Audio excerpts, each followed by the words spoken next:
જ્યાં સુધી સત્સંગના વિચાર સાંભળવા નથી મળતા ત્યાં સુધી તો ભૂલમાં પડેલ માનવ અહંકારમાં સળતો રહે છે.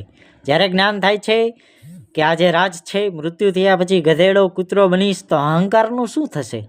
એટલા માટે ભક્ત પોતાને તે કચરાના જ્ઞાન વડે સાફ કરીને ભક્તિ પથ પર ચાલે છે અને સફળતા પ્રાપ્ત કરે છે. શ્રીલંકાના રાજા રાવણે ખૂબ ભક્તિ કરી, પરંતુ અહંકાર ગયો નહીં, જેના કારણે વિનાશને પ્રાપ્ત થયો. રાવણ પણ બ્રાહ્મણ હતો, નિત્યાનંદજી પણ બ્રાહ્મણ હતા. સત્સંગ સાંભળીને નિર્મળ થઈ ગયા.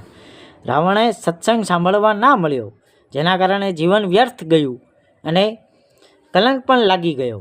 નિત્યાનંદજીએ કહ્યું કે મારો જન્મ બ્રાહ્મણ કુળમાં થવાના કારણે, જાતિ અભિમાનના કારણે પૂર્ણ અહંકાર કરતો હતો. જ્યારે ગુરુજી ગુમાનીદાસજીના સત્સંગ વચન સાંભળ્યા તો તે જાતિનો અહંકાર રૂપી કુબુદ્ધિનો ગઢ સમાપ્ત થઈ ગયો, જીવન સફળ થઈ ગયું. માટે સંસારમાં જન્મ લીધો છે તો ભક્તિ, આરાધના, સાધના કરતા રહેવું જોઈએ.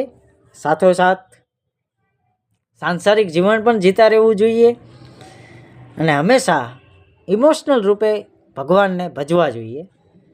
વાત સમજાય તો લાઈક કરો, कमेंट करो, सब्सक्राइब करो. ऑथेंटिक ललित पढ़ाया 77777 को ऐसी रोचक जानकारी के लिए हमें फॉलो करें, कमेंट करें. आपकी एक लाइक हमें बहुत ही अच्छा फील करवाती है, तो कृपा करके लाइक ज़रूर करें. राधे राधे.